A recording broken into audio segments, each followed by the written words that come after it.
Hello everyone, welcome back to the channel, welcome back to a new blog. আশা করি তোমরা সকলে খুব ভালো আছো, সুস্থ আছো। আমরাও খুব ভালো আছি। আর চলে এসেছি আজ অনেক দিন বাদে একটা লং ভিডিও নিয়ে। তো দেখো এখানে হ্যাপি টিচার্স ডে লিখছি, আশা করি বুঝতেই পারছো সামনে টিচার্স ডে। আর আজ হচ্ছে 3 তারিখ, ঠিক একদিন বাদেই। তো সেই কারণে মেয়েদেরকে কার্ড বানিয়ে দিচ্ছি, কার্ড রেডি করে দিচ্ছি। এটা হচ্ছে ছোটো মেয়ের কার্ড, গ্রিটিংস কার্ড। তো ব্ল্যাঙ্ক গ্রিটিংস যেহেতু ছিল, তো সেই জন্য আমি ওদেরকে একটু এখানে ক্রাফটের কাজ টাজ করে দিচ্ছি। তো অলমোস্ট এই কার্ডটা আমার রেডি হয়ে গেছে। তো দেখো, দেখে আমাকে অবশ্যই জানিও যে কেমন লাগলো।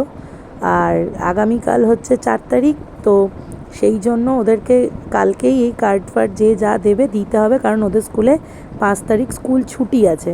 তো সেই কারণে আমি ওকে এই কার্ডগুলো রেডি করে দিচ্ছিলাম। তো দেখো কি সুন্দর এখানে আমি ফুল বানিয়েছি, আমার তো বেশ ভালোই লাগছে দেখে। তোমরা অবশ্যই জানিও তোমাদেরও কেমন লাগছে। আর এখানে অলমোস্ট নাম লেখা হয়ে গেছে। ছোটোবেলা থেকেই কেন জানি না যে মানে আমার ফুলের প্রতি, গাছের প্রতি এতই আকর্ষণ। তো মানে যখনই কিছু আঁকতে বসতাম তখনই শুধু একই কাজ করতাম, গাছ আঁকতাম, ফুল আঁকতাম, সিনারি। মানে ছোটরা হয়তো এরকমই করে, বাট আমি জানি না, কিন্তু আমি ফুল গাছ এই সমস্ত নিয়ে বাড়িতে অনেক মারও খেয়েছি ছোটোবেলা। তো যাই হোক, আমি সেই জিনিস এখনও অবধি ভুলতে পারিনি। তো তাই জন্য যেখানেই যা করি আমার আঁকাতে ফুলের টাচ থাকবেই। তো তাই জন্য কিছু করতে গেলেই সবার আগেই মাথায় আসে কি একটুখানি ফুল বানাই, ফুল বানাই। তো সেই জন্য এই কার্ডের মধ্যে আমি একটু ফুল বানিয়ে দিয়েছি। আর এদিকে আমাদের পুলি রানী তো হেভি খুশি। আমি বললাম পছন্দ হয়েছে? বলছে হ্যাঁ পছন্দ হয়েছে, কারণ ও দেবে কার্ড কালকে, তাই সেই আনন্দেই তার বাচ্চা না। তো এখানে দেখো আরেকটা কার্ডে আমি বাটারফ্লাই করে দিয়েছিলাম। আর দেখো এটা হচ্ছে নেক্সট মর্নিং। তো আগের দিন রাত্রেবেলাই আমি ডিম সেদ্ধ, আলু সেদ্ধটা করে রেখেছিলাম, কেন সকালে উঠে টাইম পাওয়া যায় না। তো ওকে স্যান্ডউইচ দেবো বলে, তিতলিকে। তো ওর জন্যই সব স্যান্ডউইচ রেডি করছি। তা ও তো পেঁয়াজ টেয়াজ এমনি খেতে চায় না। তো তাও আমি দেখো অল্প একটু পেঁয়াজ কুচি, ডিম সেদ্ধ আর আলু সেদ্ধ এগুলোকে একবারে সব ওই গ্রেটারে করে মানে ম্যাশ করে নেবো। আর পেঁয়াজটাকে তো কুচো করে নিয়েছিলাম, দিয়ে এইভাবে ওকে একটু স্যান্ডউইচ বানিয়ে দিয়েছিলাম। তো চলো দেখো স্যান্ডউইচটা কীভাবে করছি তাও। আর সেদিনকার এত সুন্দর করে বানিয়ে ঠানিয়ে দিলাম খাবার, কিন্তু সে টিফিন টাইমে ঘুমিয়ে পড়েছে। ম্যাম আর ডাকেননি, আর তার মানে ঘুমের চক্করে সে আর টিফিনও খায়নি। সেই টিফিন এসে বাড়িতে বসেই খেয়েছে। তো যাই হোক, এই জন্য আমি দিতে চাই না ন্যাচারালি বেশি কিছু করে, চেষ্টা করি ওই কেক, রুটি টুটি এরম টাইপের কিছু বাউলি দিয়ে দিতে। তো এই দেখো এখানে তাওয়া গরম হয়ে গেছে, তো একটু হালকা করে রুটিগুলোকে আগে সেঁকে নিচ্ছি। আর এখান থেকে গুনগুনও গেছিলো পরীক্ষা দিতে, এসে ও স্যান্ডউইচ খাবে, ওই জন্য একবারেই মোটামুটি সবটা রেডি করে রেখে দেবো। আর ও পরীক্ষা দিয়ে আসলে ও খেয়ে নেবে। তো দেখো এখানে একটু হালকা করে সেঁকে নিলাম।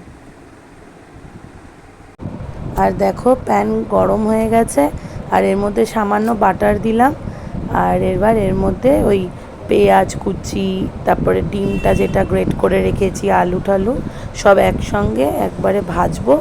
আর ভেজে এর মধ্যে সামান্য একটুখানি ভাজার সময় একটু নুন দেবো, লঙ্কাও দিইনি। আর আজকে গোলমরিচটাও ছিল না, তাই গোলমরিচটাও স্কিপ করে গেছি। তো মানে তোমরা চাইলে লঙ্কা টঙ্কা দিয়েই খেতে পারো, কিন্তু আমি দিইনি যেহেতু পুলি খাবে বলে বিশেষ করে, তো ওই জন্য আরও দিইনি। আর এই রুটিগুলো একটুখানি সেকার পরেই না একটু বাটার লাগিয়ে রেখেছিলাম, কারণ তাহলে বেশ ভালো লাগে খেতে। আর দিয়ে তার মধ্যে এই আলু আর মানে আলুর যে এই পুরটা এটা এর মধ্যে দিয়ে দিয়েছি। আবার এর মধ্যে একটু হালকা করে সসও দিতে হয়, শসা দিতে হয়, তা নাহলে আবার তিনি খাবেন না। তো তাই জন্য আবার তাকে একটু সসও দিয়েছি, কিন্তু আলটিমেট আমার বৃথা হয়েছে সেদিন টিফিনটা দেওয়া, কারণ উনি ঘুমিয়ে পড়েছিলেন ক্লাসে। তো যথারীতি বাড়িতে এসেই তিনি ওই দুপুরবেলায় ব্রেকফাস্টটা করেছেন। ওদেরকে বেশ এগুলো করে দিলে খেয়ে নেয়, একদিকে শান্তি যে কোনো এমনি প্রবলেম দেয় না। কিন্তু যদি এখানে এই আটার রুটি দেওয়া হয় তাহলে আর রক্ষে নেই, আটার রুটি তো মুখেও তোলে না আর খায়ও না। আর সকালবেলা অত কষ্ট করে এরম ব্রেকফাস্ট বানিয়ে দেওয়ার পর তারপর যদি না খেয়ে আসে কেমন লাগে। আর এই যে এখানে গুনগুনও চলে এসছে পরীক্ষা দিয়ে, আর ওকেও খেতে দিয়ে দিলাম। আর অনেক দিন বের হই না বলে ওই দিন সন্ধেবেলা বেরিয়েছিলাম, বেরিয়ে একটু পাপড়ি চাট খেলাম। আমাদের এখানে গল্ফ গ্রিনে খুব সুন্দর পাপড়ি চাট বানায়, মানে মাখায় ওই কাকা। তো খেয়ে দিয়ে আসলাম, একটু হাওয়াও খাওয়া হলো, একটুখানি খাবারও খাওয়া হলো, আর তার সঙ্গে মাইন্ডটাও ফ্রেশ হয়ে গেল।